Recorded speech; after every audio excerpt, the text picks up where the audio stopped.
तू श्राप है, अभिशाप है, तू श्राप है, अभिशाप है, अभिशाप है।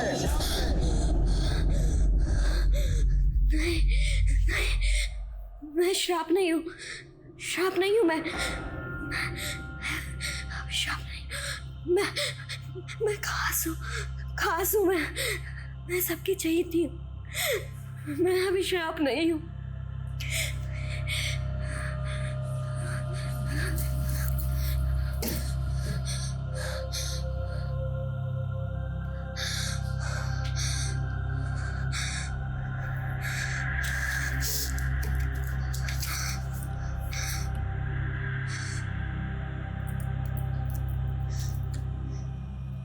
मैं खास हूँ, मैं खास हूँ, मैं खास हूँ, मैं खास हूँ, खास हूँ।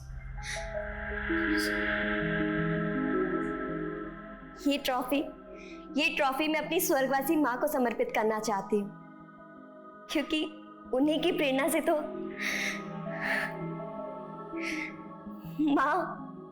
माँ मैं जीत गई। मैं सपने देखती हूँ अपना ये विश्वास जिंदा रखने के लिए कि मेरे सपने अभी भी जिंदा हैं। काश मेरी माँ भी जिंदा होती। पता है मेरी माँ मुझसे क्या बोलती थी? माया, औरत की चोटी में उसके 3 संसार होते हैं, प्रेम, प्रतिज्ञा और पति। पर मेरा प्रेम भी अजब और पति भी, और प्रतिज्ञा तो उससे भी गजब। मेरा संसार तो मुझे 8वें अजूबे जैसा लगता है। ना जाने ऊपर वाले की क्या माया है, और ऊपर से मेरा नाम भी माया है।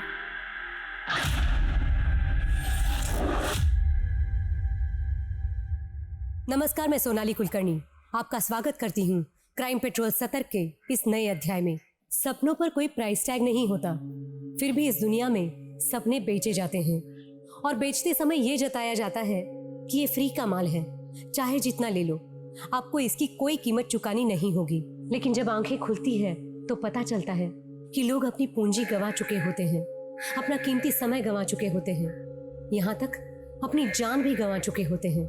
अचंभों से भरी ये एक ऐसी वारदात है जिसे जानकर हमें ये एहसास होगा कि झूठे दिलासों से बेहतर है कि हम सच से चोटिल हो जाए, क्योंकि सच अगर घाव भी देता है तो नसीहत भी बड़ी अच्छी देता है, लेकिन झूठ सिवाय बर्बादी के कुछ नहीं देता।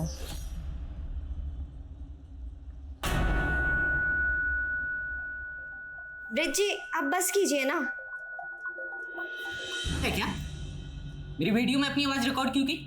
मैं यहाँ कमर तोड़ रहा हूँ और तू है क्या?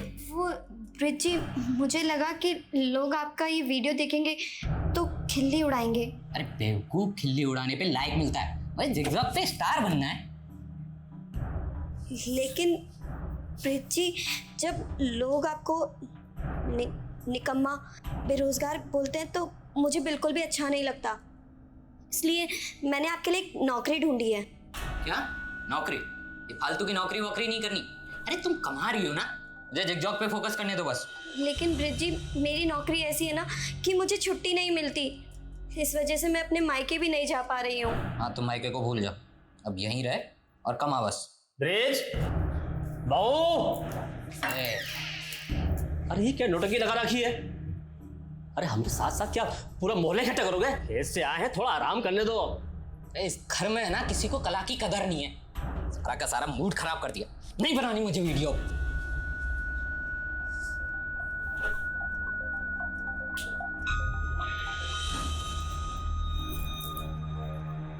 अच्छा हुआ निकल गया। बहू अब तुम भी आराम कर लो, उसका तो कोई भरोसा नहीं है, वो आए या नहीं भी आए।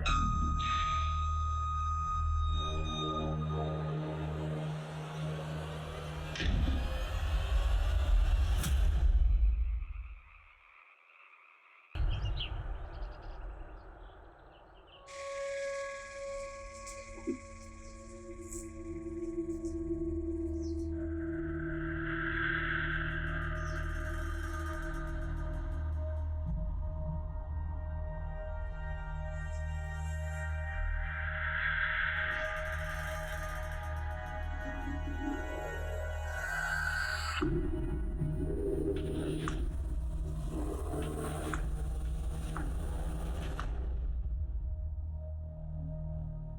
तो ब्रिज की पत्नी है ना, उसको कहाँ से मिल गई ऐसी हूर की परी? कोई परी वरी ना है ये, डायन से भी ऊपर की चीज है। हमारी पत्नी बोल रही थी नागिन जैसी छाल है इसकी। अच्छा, हाँ फिर तो पत्नी के रूप में अभिशाप ले आया ब्रिज अपना है। और क्या।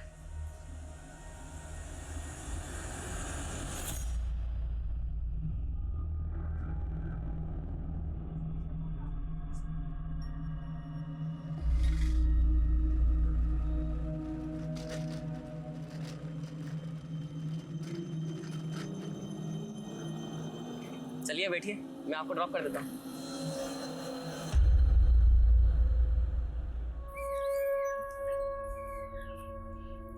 दीनू, कितनी बार बोला है तुम्हें प्याज थोड़ा छोटा छोटा काटा करो? हर बार समझाना पड़ेगा क्या? मैं भी ना गुड मॉर्निंग भी नहीं बोला और सीधा डांट दिया। आगे से ध्यान रखना। Good morning. जी madam, good morning. Good morning Maya ji, कैसे हैं आप? अरे हमने गुड मॉर्निंग बोला और आपने हमें जवाब भी नहीं दिया। हाँ? देखिए, मुझे आपसे कोई बात नहीं करनी है। नंदा दीदी को बोल दिया था मैंने। अरे नंदा दीदी तो गई, अब हमारे ऑर्डर चलेगा यहाँ पर। करी पकड़ो, आज ये बनेगा। अरे खाने की डिमांड बढ़ती जा रही है आपकी, सैलरी भी बढ़ा देंगे। क्या हुआ मैडम? मैडम वहां पे किसी कटी हुई उंगली है। अरे रात को कोई हॉरर फिल्म देखी होगी आपने। यहाँ तो कुछ नहीं है, आपका वहम है ये। अरे चलो चलो अपना काम करो। अरे जाइए अपना काम कीजिए, चलिए जाइए काम कीजिए अपना।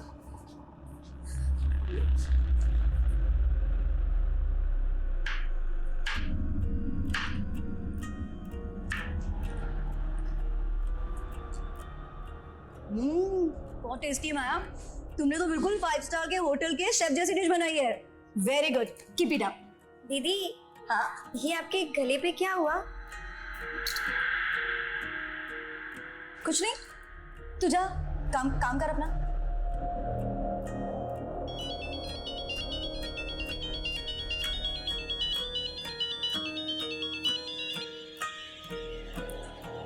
जी पापा। और माया बेटी, ससुराल में तू खुश तो है ना? हाँ पापा, आपका मन लग रहा है मेरे बिना? मैं बिल्कुल ठीक हूँ। वो 15 दिन बाद तीज है। अब तेरा कोई भाई तो है नहीं, इसलिए नेक शगुन लेके मुझे ही तेरे ससुराल आना पड़ेगा। इस बहाने तुझसे मिलना भी हो जाएगा। ठीक है पापा, मैं इंतजार करूंगी। अपना ध्यान रखना। तू भी अपना ख्याल रखना।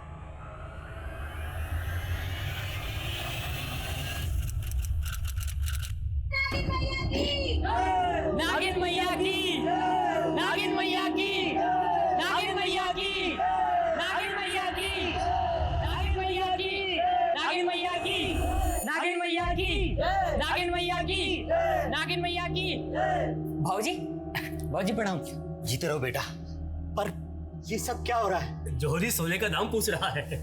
अरे साक्षात नागिन मैया के जन्मदाता हैं आप तो। नागिन मैया? हाँ भाऊजी, नागिन मैया। मैं तो खुद गर्व महसूस कर रहा हूँ कि मेरी बीवी माया नागलोक की देवी है। देवी। क्या बात कर रहे हो दामाद जी? अरे ये बताओ कि माया कहाँ है? 2 दिन पहले ही नागलोक चली गई है। संदेह जी अब और मजाक मत कीजिए, ये बताइए कि माया कहाँ है? अब आप उसे वापस नहीं देख पाओगे। तुम दोनों ने क्या किया है माया के साथ? बोलते हो या पुलिस को बुलाए? अरे पुलिस! अरे भाऊजी! अरे हकीम जी, भाऊजी! हेलो, अरे पुलिस! भाऊजी! अरे रुक जाइए! भाऊजी! नागिन मैया की जय! नागिन मैया की! आइए सर, देखिए सर, मेरी बेटी का फोटो लगाकर पता नहीं क्या पागल कर रहे। पता नहीं मेरी बेटी। क्या नौटंकी है? माया कहाँ है? साहब इनको भरोसा ही नहीं हो रहा तो कैसे समझाएं? मेरी बीवी नागिन है और वो नागलोक को चली गई है साहब। 10 सेकंड के अंदर अगर सच नहीं 10 सेकंड क्या, 10 जन्म में भी सच नहीं बदल सकता। मेरी बहू नागिन है। अरे गुप्ता जी, मिश्रा जी, आप बताइए ना। जिससे पूछताछ करनी है हम करेंगे, और तुम दोनों से भी। लेके चलो इनको। आपको सांप लगेगा। भाऊजी, अरे आपको सांप लगेगा, आप परेशान कर रहे सभी लोग यहाँ मौजूद हैं, सबसे सख्ती से पूछताछ करो। कोई भरोसा नहीं है, इन लोगों ने माया के साथ कुछ कर दिया। घर के अंदर देखते हैं, आइए। पूरे घर की तलाशी लो। सर अंदर से दवाइयों को बॉक्स में निकालो बाहर। इस घर में आपकी बेटी, उसके पति और ससुर के अलावा और कौन रहता है? उसका देवर मुकेश। पता करो ये मुकेश कहाँ है।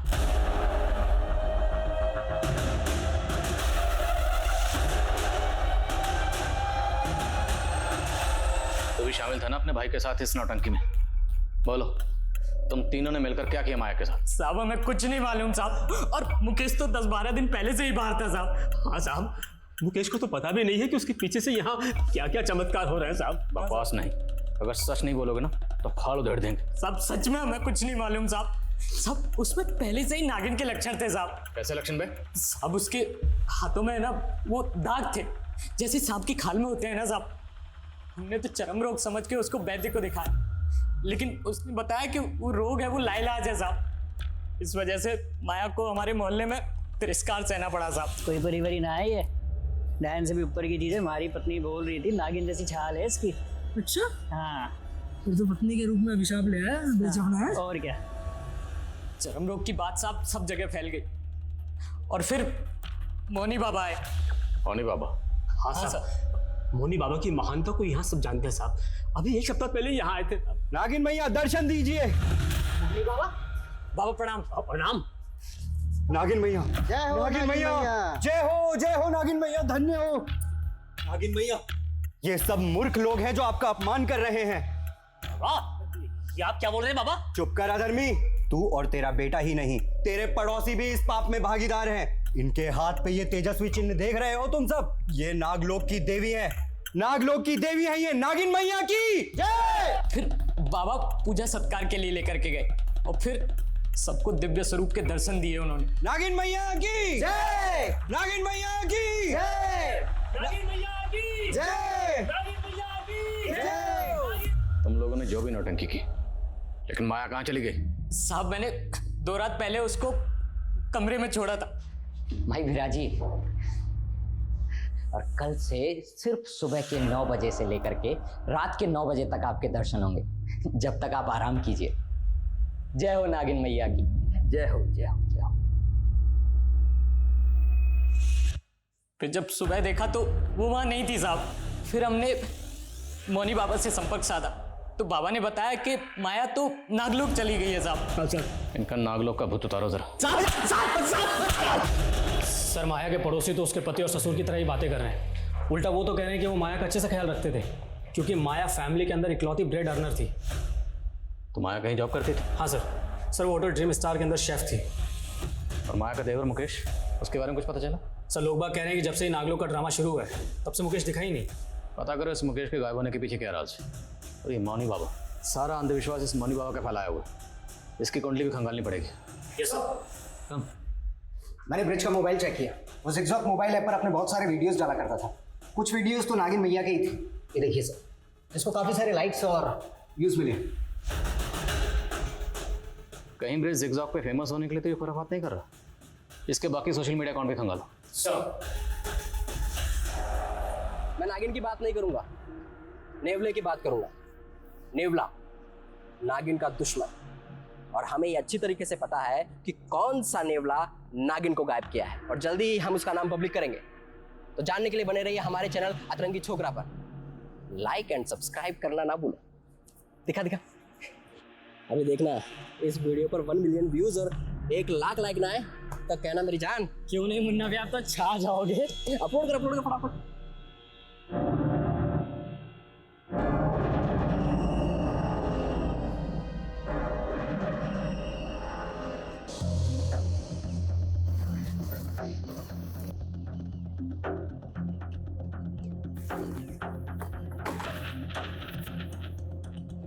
मैं आध्यात्मिक अवश्य हूँ लेकिन अंधविश्वासी नहीं। तो माया नागिन है, नागलोक चली गई है, ये सब क्यों कहा था?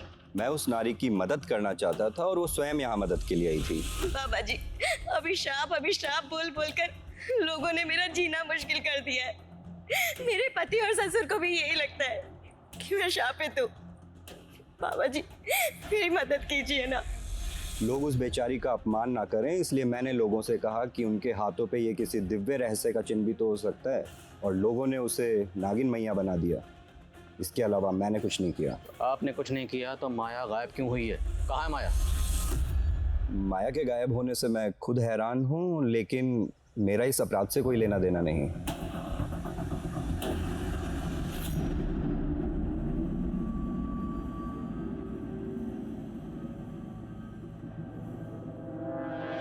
जी सर, माया हमारे यहाँ पर शेफ थी और तकरीबन 12 दिनों पहले वो मुझसे 4 दिनों की छुट्टी लेकर गई थी। दीदी मुझे 4 दिन की छुट्टी चाहिए थी। माया, तू तो जानती ना तेरी यहाँ पर कितनी डिमांड है। अच्छा, 4 दिन बाद पक्का काम पर आ जाना। हाँ ठीक है दीदी। ठीक है। वो दीदी मुझे कुछ एडवांस मिल सकता है?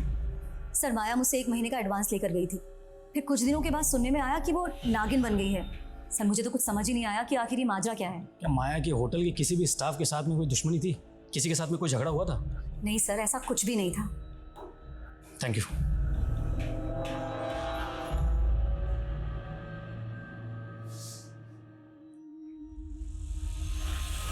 ये लीजिए बाबा, माया का स्पेशल मलाई कोफ्ता, खाइए और दीजिए नंबर। वाह बेटी, तेरे हाथ में तो साक्षात अन्नपूर्णा है, पर ना जाने किसके प्रकोप से तेरे हाथ में ये दाग लग गया। बाबा मैंने तो इसके बारे में सोचना ही छोड़ दिया, बस मुझे आगे बढ़ना है। आप मुझे हैदराबाद। माया, तुझे कितनी बार बोला है, तेरी जबान पर हैदराबाद का नाम नहीं आना चाहिए। मुझे तेरी शादी करनी है बस। चलने को ये दाग बढ़ गया तो लड़का ढूंढना मुश्किल हो जाएगा।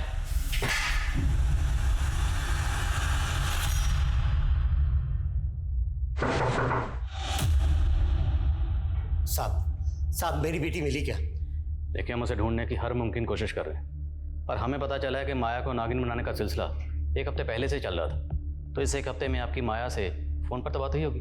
मेरी तो माया से 10 दिन पहले फ़ोन पे बात हुई थी, और उस दिन तीज पर जाने से पहले मैंने फ़ोन लगाया तो उसका फ़ोन बंद था। सोचा था उससे जाकर मिल लूँ, लेकिन वहाँ तो। अच्छा, माया ने कभी आपसे अपने ससुर या पति के बारे में कुछ बताया कि उनका बर्ताव कैसा था? उसने की कभी निंदा नहीं की, लेकिन अब वो लोग मुझे ठीक नहीं लग रहे। माया और ब्रिज की शादी 9 महीने पहले हुई थी, तो शादी से पहले माया का किसी लड़के के साथ कोई प्रेम संबंध? अरे नहीं साहब, माया तो बहुत सुशील और संस्कारी लड़की है। अच्छा, मौनी बाबा ने हमें बताया कि माया खुद उनसे मदद मांगने आई थी। इस तरह की बातों में यकीन रखती थी? नहीं साहब, माया तो पूजा पाठ ना के बराबर करती थी। ये सब उनकी झूठी कहानी। पक्का मेरी बेटी के खिलाफ कोई बड़ी साजिश रची गई है। इतने दिनों से कहाँ गए वो तुम? चल क्या रहा ये सब? हाँ, और हो कहाँ? हमारे बगैर दिल नहीं लग रहा तुम्हारा। बकवास बंद करो और सच सच बताओ मुझे, कहीं तुमने माया को? नहीं, उस जहरीली नागिन के जहर से थोड़ी मरना उनको। मैंने अपने पिछले वीडियो में जिस नेवले का जिक्र किया उसको संशोधित करते हुए अभी मैं गिद्ध की बात कर रहा हूँ। सर, ये मुन्ना जिगजॉग ऐप पर ब्रिज का कॉम्पिटिटर है। दोनों में जिगजॉग से लेकर सोशल मीडिया के स्टेटस तक हमेशा जंग छिड़ी रहती है कि कौन किससे बेहतर है। लेकिन ये किस नेवले गिद्ध की बात कर रहा है? ये कोई इंसान है जिसने माया को गायब किया, या फिर कोई इस तरह का कांड करके सोशल मीडिया पर हीरो बन रहा?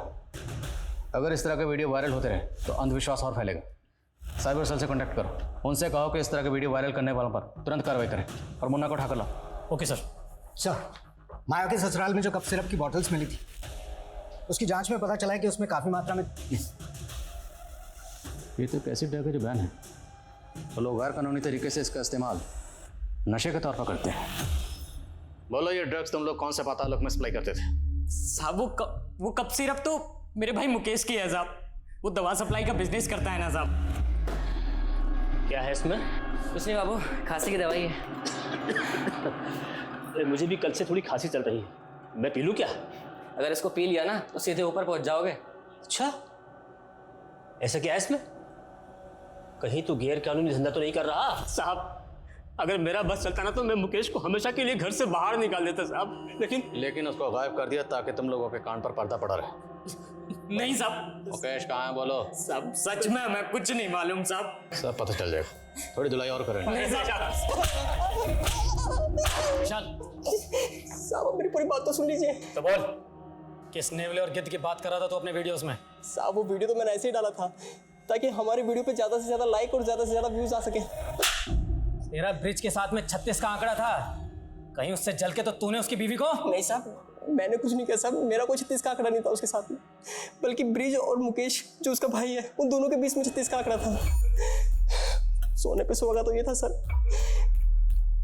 कि मुकेश ने अपनी भाभी के चक्कर में प्रेम कुमार जैसे आदमी से पंगा ले लिया। प्रेम कुमार? यही तो क्या? अगर मेरी भाभी पे गलत नहीं डाला ना तो कहाँ डालूंगा? ये प्रेम कुमार कौन है? बड़ा बिजनेसमैन। और एक नंबर का चमड़ी खोर है। उसको लगता था कि ब्रिज नपुंसक है तो उसकी बीवी को पटा लेगा। ब्रिज नपुंसक? हाँ, उसने सिर्फ माया से नाम के लिए शादी की थी, बाकी प्रेम लीला तो दोनों देवर भाभी के बीच में चल रही थी।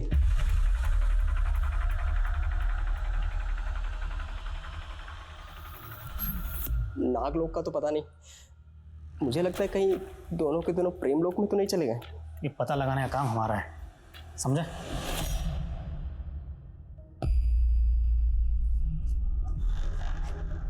हाय संजना। मैंने तुमसे बोला है ना कि मेरा तुमसे कोई लेना देना नहीं है। संजना, तुमने ही तो मुझसे दोस्ती की थी, अब तुम इस तरह ब्रेकअप क्यों कर रही हो? क्योंकि तुम धोखेबाज हो। तुमने मुझसे क्या कहा था कि तुम्हारा गारमेंट का बिजनेस है और तुम लॉन्ड्री में कपड़े धोते हो। संजना, माना कि मैं लॉन्ड्री में कपड़े धोता हूँ, लेकिन मैं बहुत जल्दी गारमेंट का बिजनेस शुरू करने वाला हूँ। मैं बहुत अमीर होने वाला हूँ और तुमको तो मैं हमेशा खुश रखूंगा। प्लीज प्लीज संजना, मुझसे शादी कर लो। तुम्हारे जैसे आदमी को ना मैं अपना नौकर तक ना रखूं, समझे तुम? बढ़िया। सर मुन्ना जो भी बोले, माया जब गायब हुई थी मुकेश उसके पहले ही गायब हो गया था। सर कहीं ऐसा तो नहीं कि मुकेश पहले गायब हुआ और माया बाद में, ताकि दोनों के अफेयर्स पे किसी को शक ना हो। लेकिन माया को गायब करने के लिए जो नागलोक का आडंबर रचा गया ना, सबसे पहले हमें इसका राज जानना। प्रेम कुमार का कुछ पता चला? सर वो अलवर का रहने वाला है, फिलहाल गायब है। सर मुकेश भी प्रेम के लिए काम करता था, दोनों के बीच में काफ़ी कॉल्स होते थे। सर प्रेम का फ़ोन 2 महीने पहले से बंद है, जबकि मुकेश का फ़ोन 10 दिन पहले बाड़मेर में बंद हुआ था। ये तो इंटरनेशनल बॉर्डर एरिया है, तो क्या पड़ोसी मुल्क से ड्रग्स लाकर ये लोग ड्रग्स को यहाँ सप्लाई करते हैं?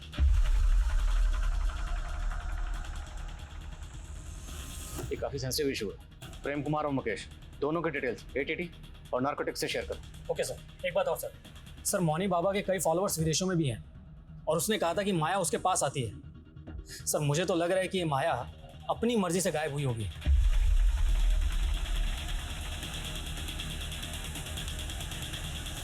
हाँ, लेकिन माया गायब कहाँ है? मेरे अंदर से एक आवाज़ गूंजती है जिस पे मोहित होकर मैं बेचैन हो जाती हूँ। ये आवाज़ हैदराबाद से आती है बाबा। मैं खुद को वहाँ जाने से नहीं रोक सकती। मुझे माफ़ कर देना बाबा। आपकी माया।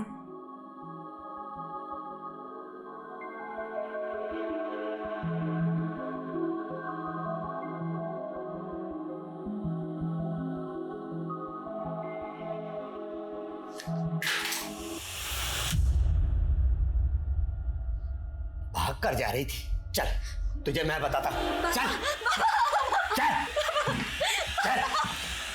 कहाँ भाग रही थी? 2 दिन बाद तेरी शादी है और तू हैदराबाद भागना चाहती है? बाबा, प्रेम और पति का मेरे जीवन में कोई स्थान नहीं है। मैं केवल अपनी प्रतिज्ञा पूरी करना चाहती हूँ बस। जब तक तेरी शादी नहीं हो जाती तो इसी रूप में रहेगी। प्लीज दरवाजा खोलो बाबा।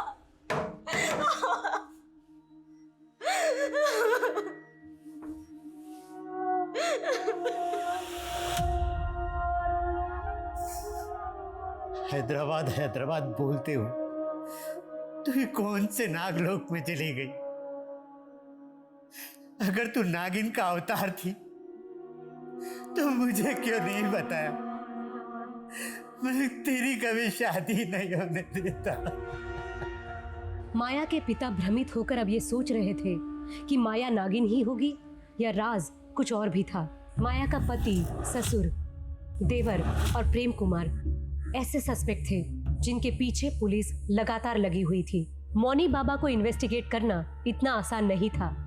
उसके फॉलोअर्स इतनी बड़ी तादाद में थे कि पुलिस की एक भी चूक इस केस को भयानक रूप दे सकती थी। तो क्या खुद माया ये स्वांग रच के गायब हो सकती थी? पुलिस को इस एंगल में कुछ भी नहीं मिल रहा था। तो आखिर वो कौन से अपराध का लोग था जो एक जीती जागती लड़की को निगल गया था?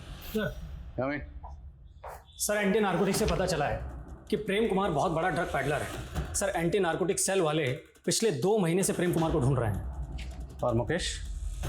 सर उनका कहना है कि मुकेश प्रेम कुमार का राइट हैंड है और 3 दिन पहले बाड़मेर में ड्रग्स की बहुत बड़ी खेप भी हुई है। और इस मुकेश का फ़ोन बाड़मेर में बंद हुआ था और उसने आखिरी कॉल किसी आनंद कुमार को किया था। ये आनंद कुमार कौन है, कुछ पता चला? हाँ सर बाड़मेर पुलिस से मेरी बात हुई है। सर उन्होंने कहा है कि आनंद कुमार बाड़मेर का एक और बाबा है जो मिर्ची बाबा के नाम से विख्यात है और नागों की पूजा करता है। तो क्या माया को नागिन बनाने की साजिश में ये मिर्ची बाबा भी शामिल है? और पूरे चांसेस हैं कि माया को वार्डमैन में किसी सीक्रेट प्लेस पर बंदी बनाकर रखा गया।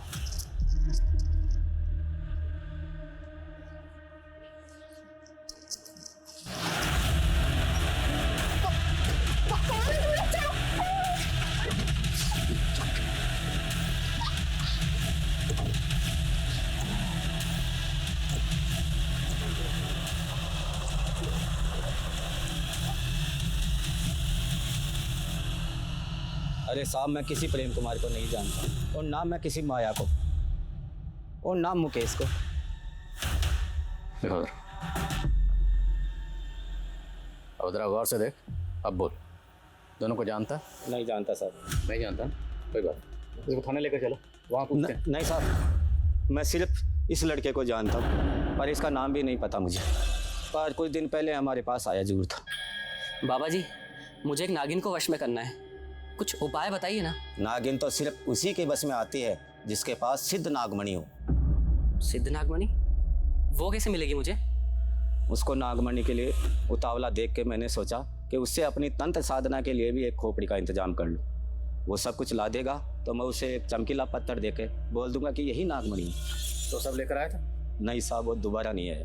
अच्छा, वो किस नागिन की बात कर रहा था? नहीं, उसने बताया तो नहीं, पर वो नागमणि के लिए जरूर यहाँ आएगा।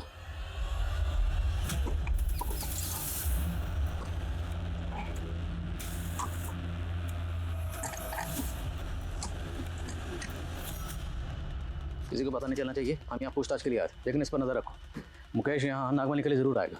अरे उस लड़की को लक्ष्मी नगर छोड़ दे और यार कल का इंतजाम देख। अब भाई देख, रोज रोज बासी माल थोड़ी खाएंगे, कोई अच्छी सी नई लेकर आ यार। हाँ ठीक है।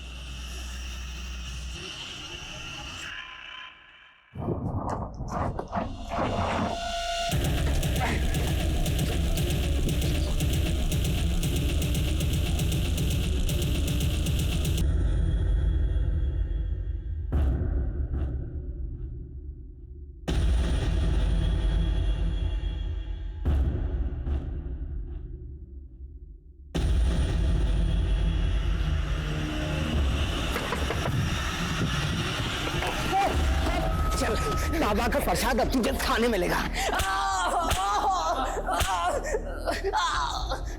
माया कहाँ? सर मुझे नहीं पता माया का है। सर मैं मानता हूँ कि मैं ड्रग्स का धंधा करता हूँ, लेकिन नागमणि पाकर मैं सिद्धि हासिल करना चाहता था ताकि माया भाभी को नागलोक से वापस अपनी जिंदगी में ला सकूं। तेरा चक्कर चल रहा था ना तेरी भाभी के साथ? नहीं सर, मैं तो उनको पति के जुल्मों से बचा रहा था। सर ब्रिज उनका पति खिलाने के भी लायक नहीं है। देखो, जिगजॉग पे तो मैं छाया हुआ हूँ, लेकिन माया मुझे पूरी दुनिया को बताना है कि मैं नपुंसक नहीं हूँ, इसलिए तुम्हें बच्चा पैदा करना होगा। ऐसे क्या ताड़ रही है? किसी और के साथ सुला रहा हूँ तुझे। फिर मुझे पता चला कि मेरा भाई ब्रिज प्रेम कुमार को माया भाभी के साथ सुलाने का सौदा कर रहा था। देखो भाई, बच्चा तो मैं डाल दूंगा, लेकिन एक बार से मेरा मन भरेगा नहीं।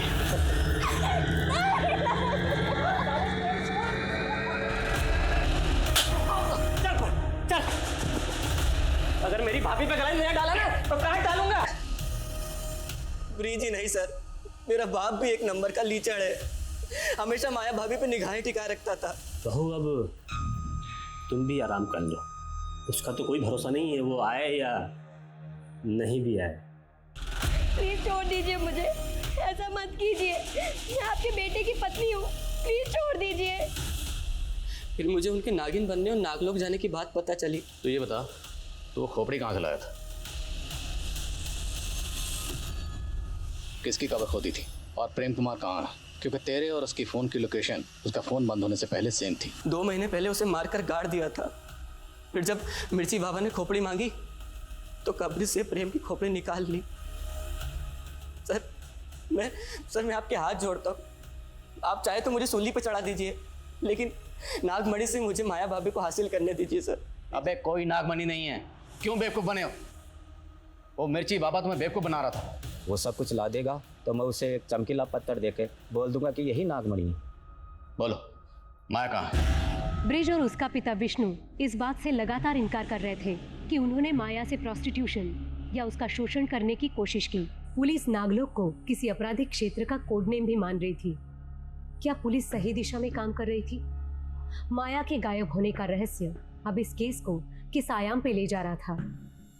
मैं जिंदगी के एक ऐसे नर्क में थी जहां माँ की कही हर बात झूठी साबित हो रही थी। मेरी किस्मत में प्रेम और पति का संसार नहीं था, लेकिन मेरी प्रतिज्ञा की लौ अब भी चल रही है। और चाहे कुछ भी हो जाए, मैं अपनी प्रतिज्ञा जरूर पूरी करूंगी।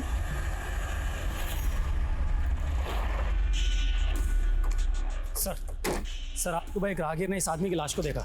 सर लाश को देखकर ऐसा लग रहा है कि 1-2 दिन पहले इसका मर्डर हुआ है।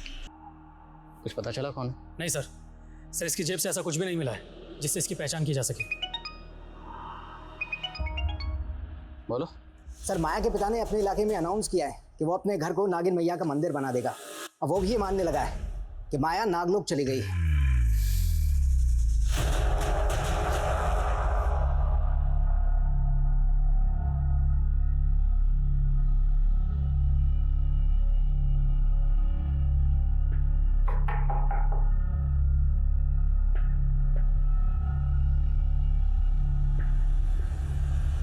ये सब क्या है? आपने भी अपनी बेटी माया की पूजा शुरू कर दी?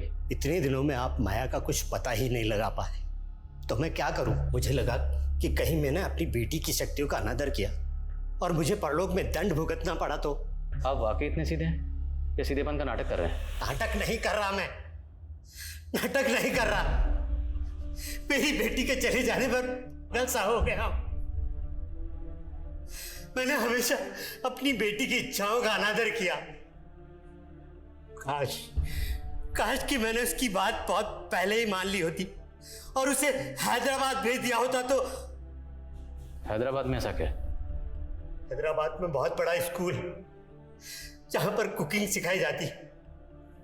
मेरी बेटी भी कुकिंग सीखना चाहती थी ताकि वो आगे बढ़ सके और 5 स्टार होटल में सेफ बन सके। हैदराबाद में जितने भी कुकिंग इंस्टीट्यूट हैं सब जगह पता करो। क्या हाल फिलहाल में माया ने उनसे कांटेक्ट किया था? और जिस होटल में शेफ थी वहाँ भी पता करो, शायद वहाँ किसी से उसने उस कुकिंग इंस्टीट्यूट का जिक्र किया। सर माया अगर अपनी मर्जी से हैदराबाद गई हो तो ज़रूर इसके पीछे कोई बड़ा मकसद होगा। या ये भी हो सकता है कि माया की रची कोई चाल हो। माया के फादर पर नजर रखो और माया की तस्वीर इंडिया के सभी थानों में सर्कुलेट करवाओ। सर जिस आदमी की बॉडी हमें मिली सर उसका नाम रामेश्वर था। बड़े मोहल्ले के एक लॉन्ड्री में कपड़े धोता था। सर रामेश्वर अनाथ था, लेकिन पूछताछ के दौरान पता चला है कि उसका संजना नाम की एक लड़की से अफेयर था। और सर ये संजना काफ़ी रईस और खानदानी लड़की है। इतनी अमीर लड़की का अफेयर एक मामूली लॉन्ड्री वर्कर से? क्या ये ऑनर किलिंग का एंगल है? संजना को बोलो। Yes sir.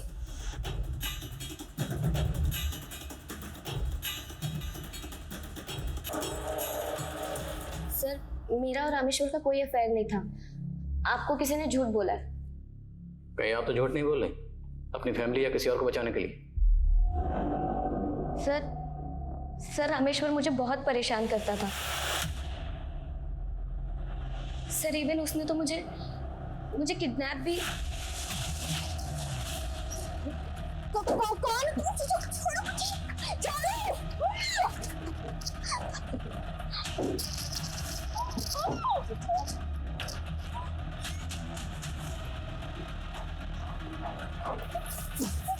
कौन? स्टॉप करना गाड़ी जल्दी। अरे देख रुक। संजना मैं तुमसे सच्चा प्यार करता हूँ। अब तुम्हारी मेरी शादी होकर रहेगी।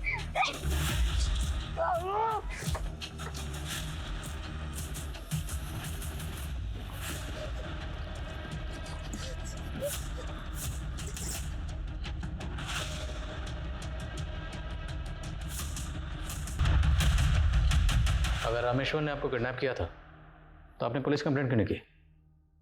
सर मैं बहुत डर गई थी। अगर मेरे घर वालों को पता चलता तो वो भी मुझे ही दोष देते। बोलो। सर मैंने माया के साथ काम करने वाले एक लड़के से पूछताछ की।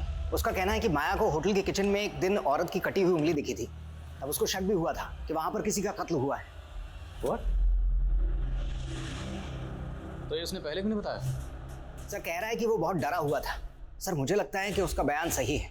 क्योंकि मैंने मालूम किया होटल के मालिक दिग्विजय के प्रोस्टिट्यूट्स के साथ में संबंध है। हो सकता है माया को उसका कोई राज मालूम हो गया।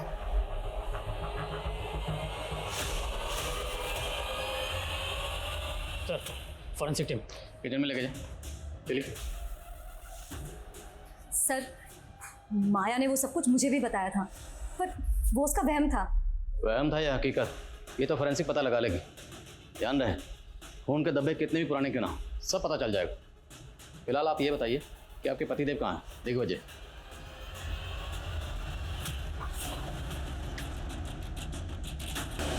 तुम लोगों के होटल की किचन में खून के धब्बे मिले, किसका खून है वो? साहब हमारे यहाँ तो नॉनवेज भी बनता है, तो हो सकता है किसी जानवर का खून हो। फॉरेंसिक ने चेक किया, किसी नौकर के कसाई ने नहीं। इंसान और जानवर का फर्क समझते हैं।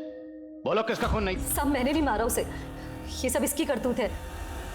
सब इसे सेक्स की आदत है, जानवरों की तरह नोचता था मुझे, तो मैंने अपनी खैर मनाने के लिए प्रोस्टिट्यूट के साथ सोने को बोल दिया।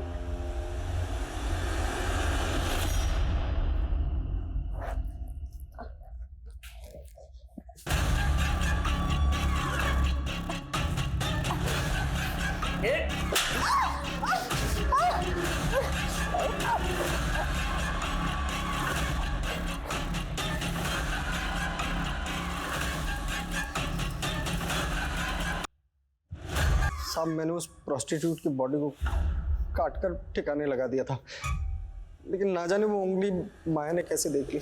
माया को तुम लोगों के राज का पता चल गया, इसलिए तुम लोगों ने माया को गायब कर दिया। वो तो नाग मैया बन गई थी, फिर हम उसको कैसे गायब कर सकते हैं? सब लोग बोल तो रहे कि वो नागलोक चली गई है।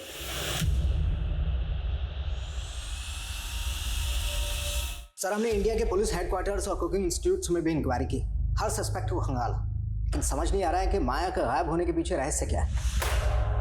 ये सोशल मीडिया पोस्ट, ये अखबारों की सुर्खी, ये सब के सब इस अंधविश्वास को बढ़ावा देने में लगे हो। सर काफ़ी पूछताछ करने के बाद रामेश्वर के एक दोस्त के बारे में पता चला है, जो कि फिलहाल गायब है। कौन दोस्त? सर किरण। सर रामेश्वर के सोशल मीडिया अकाउंट पर उसका फोटो मिला। सर किरण और रामेश्वर को कई लोगों ने एक साथ में देखा था, लेकिन सर रामेश्वर के किसी भी दोस्त से किरण का कोई पता ठिकाना नहीं मिल रहा है। संजना की बात अगर सही है तो संजना की किडनैपिंग में जो दूसरा लड़का था, मुमकिन है वो लड़का ये किरण ही। इस किरण के लिए लुकआउट नोटिस जारी करो। गाइस इस केस में रिविजिट करो, कहीं ना कहीं कुछ ना कुछ है जो इस केस में हम मिस कर रहे हैं। हमें ये केस जल्द से जल्द सॉल्व करना है। सर माया के केस से जुड़ी कोई नई इन्फॉर्मेशन तो नहीं मिली हमें, लेकिन एक दूसरे केस में रामेश्वर के दोस्त किरण के बारे में काफ़ी बातें मालूम चली है। सर ये किरण एक नाटक मंडली चलाया करता था, जो कि काफ़ी समय पहले ही बंद हो गई, लेकिन सर इसके एक रिहर्सल रूम के बारे में पता चला, जो कि अजमेर में है। हे सागर से वास बन के उड़ते बादल, उनको पहाड़ों तक गमन कराने वाली हवा, हे धरा, हे आकाश, जीवित कर दो उसको।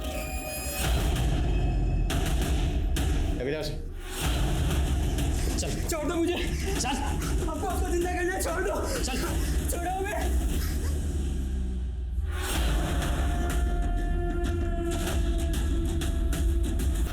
मैं माया से उसकी शादी के पहले से प्यार करता हूँ, लेकिन हम कभी एक नहीं हो पाए। फिर एक दिन अचानक से वो मुझे मिली। प्रेम में ये ज़रूरी नहीं कि प्रेमी मिले, पर मैं इस नियति को नहीं स्वीकार कर पा रही कि मैं 5 स्टार होटल की शेफ नहीं बनी। और मेरी ज़िंदगी का सबसे बड़ा दुख तो ये है कि लोग मुझे शापित कहते हैं। वो बहुत दुखी थी, उसके पति ने उसका सौदा करना चाहा, लेकिन फिर भी वो मेरे साथ नहीं भागी। फिर उसको सहारा देने के लिए मैंने एक खुरापात की। मैं मोनी बाबा का भक्त था। उसने बोला मैं बहुत बड़ा कलाकार बनूंगा, लेकिन सब झूठ। इसलिए उसका भांडा फोड़ने के लिए मैंने पहले से उसके पापों का वीडियो बना रखा था। किस किस के साथ सोए हो हम सब बता देंगे दुनिया को। मेरी धमकी से डर के उसने माया को नागिन मैया बना दिया, ताकि मैं उसके साथ में भाग जाऊं और लोगों को लगे कि वो नागलोक चली गई है। लेकिन जैसे ही वो नागिन बनी, मैं खुद उसकी प्रसिद्धि देखकर चकित रह गया और उसको वहाँ से भगा लाया।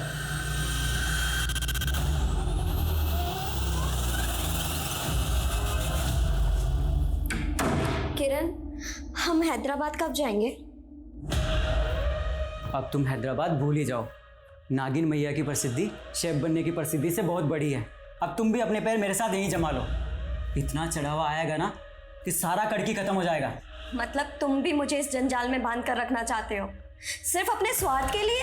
अगर मैं उसे हैदराबाद ले भी जाता तो आपके झमेले में फंस जाता, इसलिए मैं उसको टालता रहा और कुछ ऊपर की कमाई के लिए लोगों को उसके साथ सुलाने भी लगा।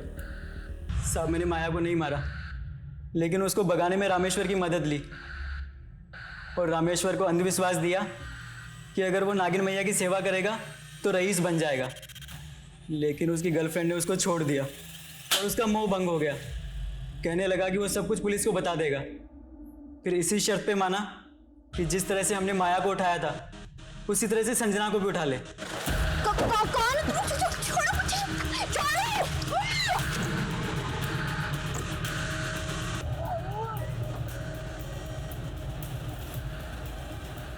उसकी बेवकूफ़ी की वजह से संजना भाग गई और मैं एक ऐसी विद्या पे शोध कर रहा था जिससे मुर्दाओं को फिर से जिंदा किया जा सकता है। मैंने माया को नहीं मारा सर।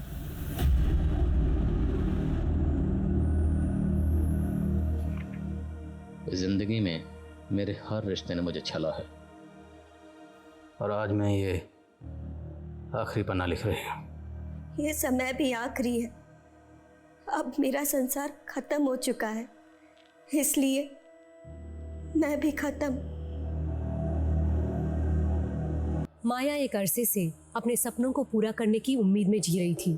वो अपनी तकलीफों से भी जूझ रही थी, लेकिन वो अगर कानून से मदद लेने का हौसला रखती तो शायद उसकी उम्मीदों को भी हौसला मिल जाता। पर किरण पर भरोसा करने की उसकी एक गलती ने अंधविश्वास का ऐसा माहौल बना दिया कि वो मुसीबतों से निकलने के बजाय उनमें फंसती ही चली गई। इतिहास गवाह है, अंधविश्वास हमेशा अपराध को ही जन्म देता है और फिर एक ऐसे निराशावाद का जन्म होता है जिससे मनुष्य और समाज का उत्थान रुक जाता है, जो हम सब के लिए घातक है। अब मैं सोनाली कुलकर्णी आपसे विदा लेती हूँ। फिर मिलेंगे एक ऐसे ही चौंका देने वाले केस के साथ क्राइम पेट्रोल सतर्क जस्टिस रिलोडेड में। तब तक अपना और अपने परिवार का ख्याल रखिए। आप जानते हैं हम सब एक मुश्किल दौर से गुजर रहे हैं। कृपया मास्क पहने, सैनिटाइजर का इस्तेमाल करें और सोशल डिस्टेंसिंग बनाए रखें। देखते रहिए क्राइम पेट्रोल सतर्क। जय हिंद।